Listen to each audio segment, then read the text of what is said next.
Well, we learned today that the Fed itself is contacting news organizations to review the procedures for securing information that's given to those news organizations in what's called the Fed's lockup room. That's the area inside the Federal Reserve where reporters get advance information on Fed decisions so they can prepare stories for release, in this case exactly at 2 p.m. The question here is, did anybody transmit any information out of that lockup room before the agreed upon 2 p.m. embargo time?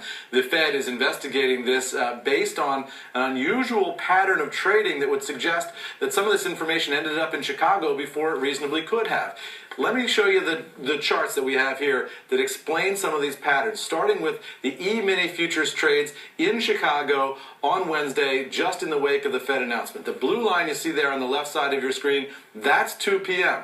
Now, because of the speed of light and telecommunications, it takes about 7 milliseconds for data to leave D.C. and arrive in Chicago. So in theory, we shouldn't see any reaction in the market until that yellow line, which is 7 milliseconds later. And yet you see, between the blue line and the yellow line, the market is already starting to skyrocket up in response, presumably, to the Fed's decision. What is that trading all about? How did that happen? That's one of the things that they're going to try to understand. Similarly, look at gold futures. Same deal here.